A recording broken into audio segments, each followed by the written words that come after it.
We have seen that Plato, the father of Western philosophy, despised democracy as a form of government. It is not hard to understand why, knowing what we do about what had happened during the war to Athenian democracy and to the noble and wealthy class to which Plato belonged. Athenian democracy had sunk into moral corruption, into muddle-headed confusion and disorganization. And as for the wealthy classes, they had supported the democracy, they had paid for the war effort, and now they saw themselves financially wiped out because of the democratic government's bungling of the war. After the death of Socrates, Plato was more than ever convinced that a democratic state, a state ruled by the many, is doomed to disaster, because, he believed, the many can never know what is good for the state, and for these reasons. The many lack the necessary level of intelligence and training. They are concerned only with their own immediate pleasures and gratifications, and they are ruled by unstable, volatile emotions which render them easy prey to clever demagogues or to mob passions. Plato believed that such a government, a democratic government run by the many, cannot produce good human beings, and in turn he believed that good people would find life impossible under a democratic government. Do Plato's attacks upon democratically governed cities make you uncomfortable? Is he touching a raw nerve? What about your own city and its democratic government? Or what about the democratic government of the United States? 2,400 years ago, did Plato tell it like it is? Having arrived at these conclusions about democracy, Plato withdrew from the public life of Athens. He saw that the real challenge was to philosophy, to provide a true definition of justice, a philosophy of a just and good society, and a theory of the best form of government for such a society. And so he came to pin his hopes on the possibility of a society governed by a philosopher king who would have knowledge of true justice and the best form of government. Plato developed the theory that not until philosophers became kings, or kings became philosophers, with the same person uniting within himself knowledge and power, would a society based upon justice be possible.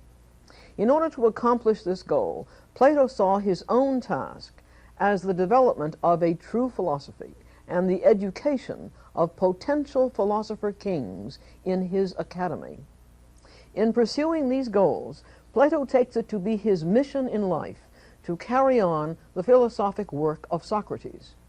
From the point of view of their respective personalities, this was a strange alliance. Plato, the aristocrat, quiet, reserved, aloof from the democratic scene at Athens, cold, a literary artist as well as a philosopher, using philosophy to serve the ideals of excellence of his social class. And on the other hand, Socrates, middle class in origin, gregarious, a mixer with all types and classes in the city, short and stocky of build, pudgy and ugly of face, with bulging eyes and broad nostrils. But his intellectual brilliance, his wit and good humor, were able, nevertheless, to win the love of any young man of Athens who happened to strike his homosexual fancy. All of Plato's philosophic writing was done in the form of dialogues, conversations, in which almost always the principal speaker is Socrates. These are the first philosophical dialogues of the Western world. So far as we know, Plato himself invented the dialogue as a literary form. Most of the dialogues use the philosophic method which Socrates invented, the Socratic method, sometimes called the method of dialectic, sometimes called the elenchus, which means boxing in. It is a form of seeking knowledge by question and answer. Socrates opens up a conversation with someone, and catching him off guard, puts a question to him about his work or his main interests. Usually it is a general question of the form, what is courage? What is piety? What is justice? This forces the respondent to answer with a definition. For example, justice is paying your debts. Socrates then proceeds to refute each definition by offering a counter-example designed to show that the definition which was offered is too narrow, too limited, or that it is biased or uninformed. You can see the Socratic method beautifully at work in Book 1 of the Republic. Socrates asks Cephalus, a wealthy and honorable old merchant. What is justice? Cephalus replies from the point of view of the ethics of a businessman. Justice is speaking the truth and paying one's debts. But Socrates replies with a counterexample. Sometimes paying one's debts may be unjust. For example, when you owe a friend a weapon, but since then he has become insane, would it not be unjust to return it to him? Cephalus agrees. His own definition is demolished. A new and larger definition must be constructed to cover this type of case. A definition must be able to cover all examples. A definition must state what all the cases, all the examples, instances, particulars have in common, as examples of courage or justice, etc. Socrates believed that by this Socratic method, in which each succeeding question corrects what was wrong with the previous definition, that finally a true definition could be coaxed out of anyone. He saw himself as a midwife helping with the birth of a baby, the true definition, coming out of the mind of the respondent. What was the philosophic significance of the Socratic method? For Socrates, definition is the foundation of knowledge and morality. Definition, which is what the Socratic method achieves, gives us the true and enduring meaning of our concepts, such as justice, man, courage. And these definitions give us as well true moral ideas or standards by which to live. Plato's primary intention as a philosopher was to find definitions for the following concepts. What is the best type of state? What kind of government is just? What is justice? These questions led him into more fundamental questions, such as what is knowledge? What is the nature of reality? What is the nature of the physical world? What is the highest good for human beings? What is virtue or right conduct? How then did Plato go about constructing his philosophy? Like all philosophers who came after him, he philosophized in response to what had been thought by philosophers in the past. Plato built not only upon the philosophy of Socrates, but also upon the philosophies of earlier philosophers, the so-called pre-Socratic philosophers. The earliest philosophers of the Greek world of the 6th century had wrestled with the problem of explaining physical nature by asking, what is the one basic physical material out of which the world is made? They all agreed that the many different kinds of things we see in the world are all changes, transformations of only one kind of thing. But they disagreed as to what the one fundamental material out of which the many are formed is. Is it water, or air, or fire? In this way, a second major philosophic problem took shape, the problem of change, of the transformations of the one into the many. Does the one change into the many? Then how is it one? Are the many all merely variations, transformations, changes of the permanent, unchanging one? Then how are they many? The two sides of this debate were carried on by two outstanding pre-Socratic philosophers, Heraclitus and Parmenides. Heraclitus was a solitary, pessimistic member of the nobility of the city of Ephesus. Heraclitus argued that the fundamental character of reality is change itself. Everything in reality, said Heraclitus, is in process, in flux, is changing. He wrote, one cannot step twice into the same river, since it is endlessly flowing, changing, moving with fresh waters. By claiming that everything is change or flux, Heraclitus denied that anything can stay the same, that anything can be identical with what it has been or what it will be, and thus he denied any permanence, any immutability in the world. He denied the unchanging one and affirmed the changing many. But in the fiercest opposition to Heraclitus stood Parmenides of Elea in southern Italy, who wrote his philosophy in the form of poetry. Parmenides argued that not change, but permanence is the fundamental character of reality. Reality, he said, is unitary, single, permanent, unchanging. How can a thing change into something else? How can it be and not be? Whatever is must be what it is, identical with itself, unchanging. Parmenides therefore claimed that reality is a single, unchanging one, and he branded change as an illusion. He denied that anything can change. He denied any process or development in the world. He denied the many and affirmed the one. Change is mere appearance to the senses, Parmenides was saying, whereas truth is unchanging and is known by reason. One response to this philosophic conflict between Heraclitus and Parmenides was that of the Sophists. The Sophists were philosophers from many different societies outside Greece who traveled about from city to city and came to Athens in the 5th century BC, where they made a reputation as teachers of rhetoric, the art of making persuasive public speeches. The art of rhetoric was enormously useful in order to achieve success in politics in democratic Athens, in which debate in the public assembly was open to all citizens. The Sophists announced that since reason produced such conflicting claims as those of Heraclitus and Parmenides, one has to doubt the power of reason to lead to truth at all, and thus the Sophists became the first exponents of skepticism, the philosophic position of doubting the possibility of any true knowledge. And so the Sophists threw suspicion upon all preceding Greek philosophical attempts to discover the true nature of reality. But more importantly, the Sophists may be said to have turned Greek philosophy in a new direction, away from the older philosophizing about the physical universe and toward the study of human beings and their moral, social, and political life. The Sophists were intellectual sophisticates who had traveled about a great deal. They knew many different cultures and their differing customs, their differing morals, laws, and governments.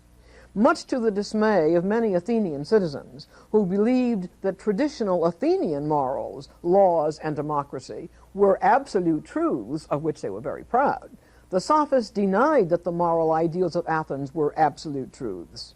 The Sophists were moral relativists, and they argued that all moral beliefs are relative to the group which believes them. No moral belief has any absolute truth. Moreover, the Sophists claimed that the laws of cities are not natural and unchangeable, but are merely the product of custom or convention. Therefore, some of the more radical Sophists argued one is not obliged to obey the law. One should obey the law only if it is to your advantage to do so. In Book 1 of the Republic, Thrasymachus, the Sophist, argues that might makes right, that laws serve only to protect the interests of the powerful, of the ruling party. And therefore, he concludes, only a fool obeys the law if it is not to his advantage to do so. There are many people in our contemporary world who are very close to the Sophists in their beliefs. Like the Sophists, many of us are skeptics, doubtful about any claims to knowledge, especially when authorities are in conflict and the authorities fight among themselves, for example, at the present time, on how to teach children to read or on how to stop economic inflation. Like the Sophists, there are some who claim that the laws protect only the rich and powerful, that they are not based upon justice and therefore need not be obeyed. And many people today are moral relativists who deny that morality is valid other than for the group which believes in it. Do you agree with the Sophists?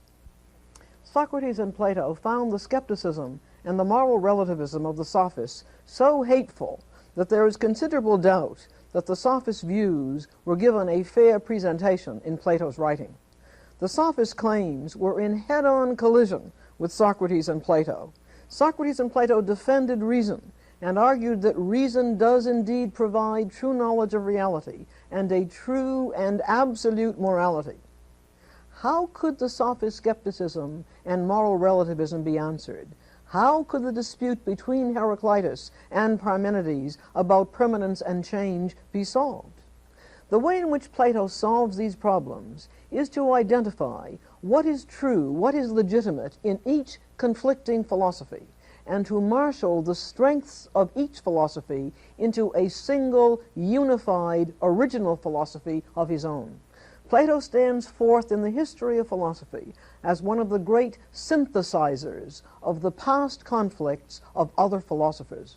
From his synthesis of many points of philosophic view comes the richness, the variety, the depth, and the scope of Plato's philosophy.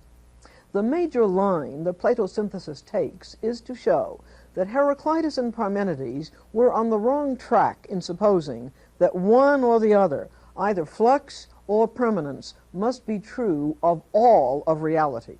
Reality, says Plato, is not all of one piece, of one nature. Reality is not monistic, that is, characterized by a single unitary quality, such as flux.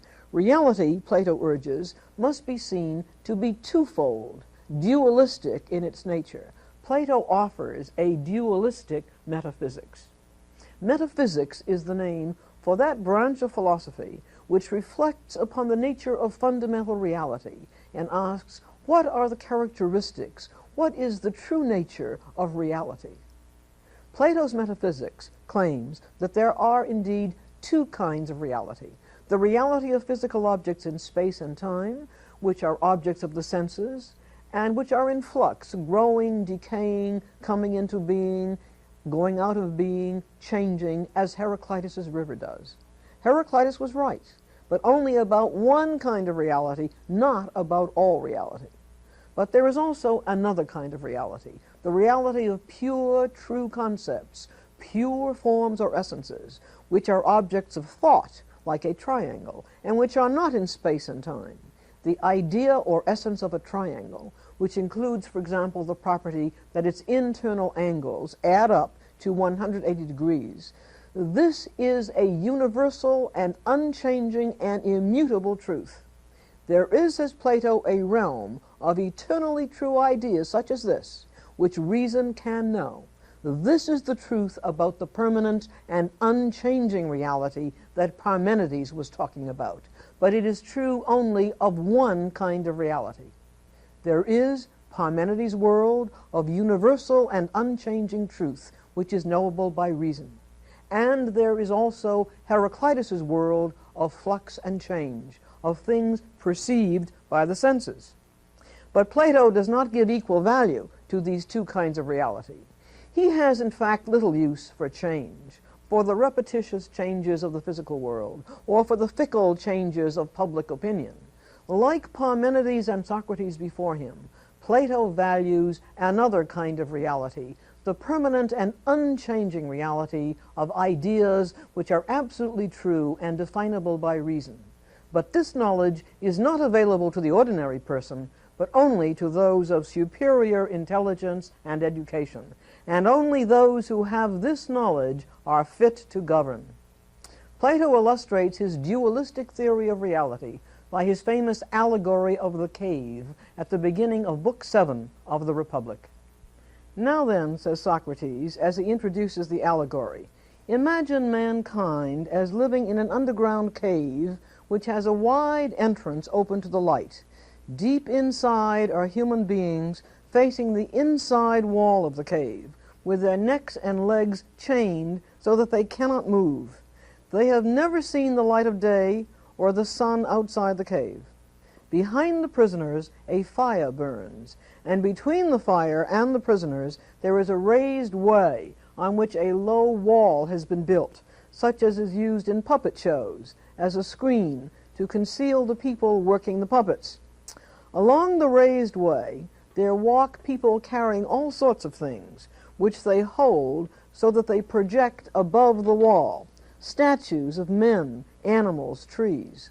The prisoners, facing the inside wall, cannot see one another, nor the wall behind them on which the objects are being carried. All that they can see are shadows of the objects that are being cast on the wall of the cave. The prisoners live all their lives seeing only shadows of reality, and the voices they hear are only echoes from the wall.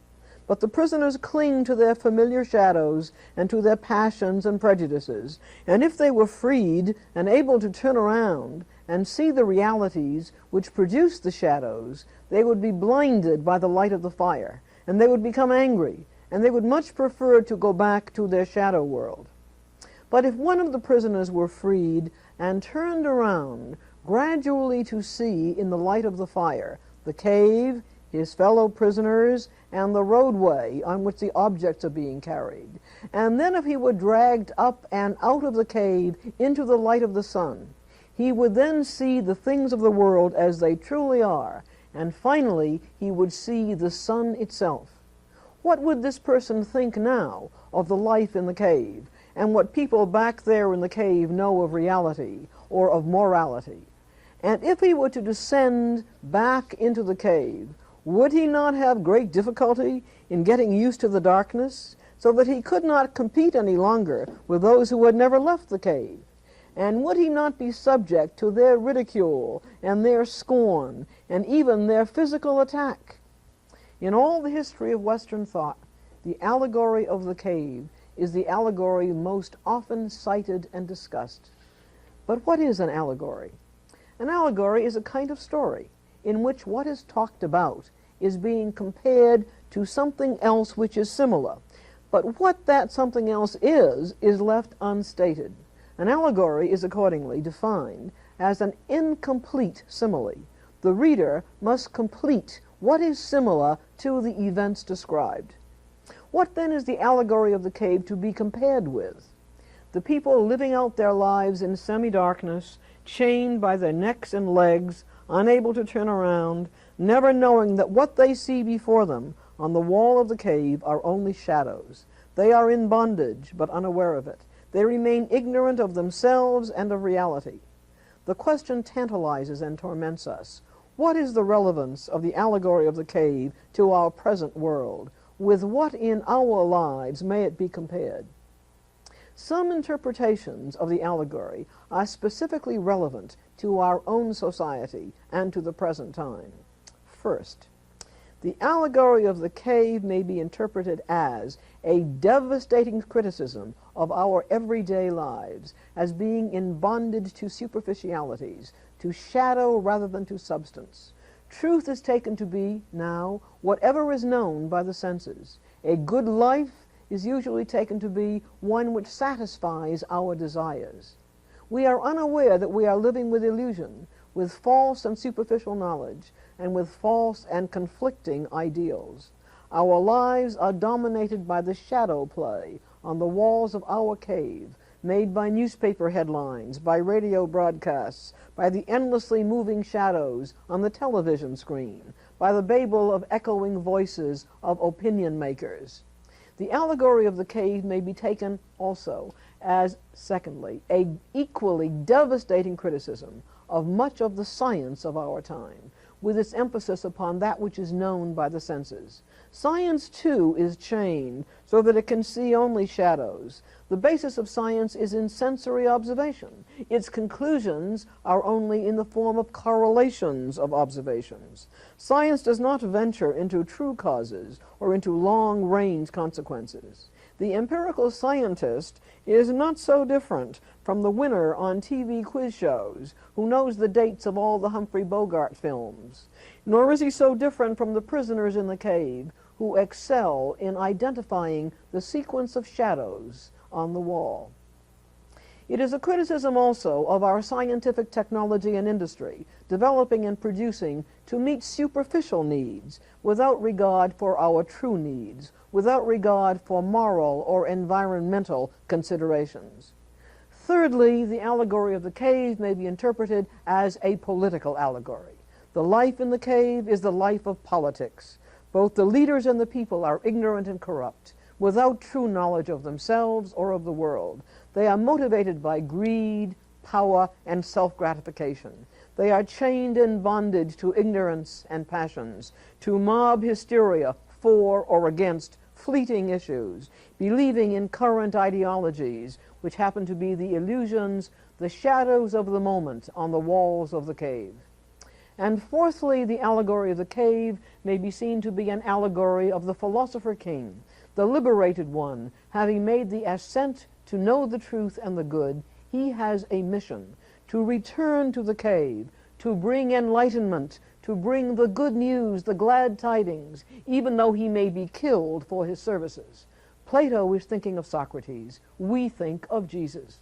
For Plato, those who have completed the ascent of the divided line of knowledge are thereby alone fitted to govern, to be the philosopher kings of society, to be its guardians. But here, suddenly, the allegory of the cave comes into conflict with contemporary views of ourselves, the world, and politics. On this point, we cannot say, of course, this is the way it is with us. The allegory applies to us, however painfully. Two questions are at issue here. First, is there, as Plato believes, a single, absolutely true, immutable, and eternal concept of justice, of virtue, of the ideal society, of the ideal human being? And are these concepts such that only a few persons of superior intelligence can be educated to know them? Plato's answer is, of course, yes. Second, the second problem, would this knowledge justify political absolutism, an authoritarian government ruled with absolute unchecked power by this elite of intelligence and virtue? This would be in total opposition to democracy, which is government by the many with checks and balances. Plato answered yes to both questions. This was Plato's solution to the intellectual and moral decay of his time, an authoritarian government by a small elite educated to true knowledge and virtue, which are fixed in their essences for all time. After Plato's time, the rest of the history of Western philosophy struggles with these two questions, and for the most part, as most people do today, answers no. We do not claim to have knowledge of the absolute meaning of truth or justice or morality, nor do we believe that if we had such knowledge, it would justify a political absolutism of unchecked absolute political power. Finally, for us, as for Plato, the allegory of the cave is an allegory of despair and hope. Like Plato, we live in a time of loss of meaning and commitment, a time of crumbling standards of truth and morality, of corruption in political life, and decline in personal integrity. This is our despair. But there is a hope that we share with Plato's allegory, the hope of ascending to truth and values which are at least the best that we can know as guides to the good life. For us, as for the prisoner freed from his chains, the first step is to recognize illusions for what they are, the current flickering shadows on the wall of our cave.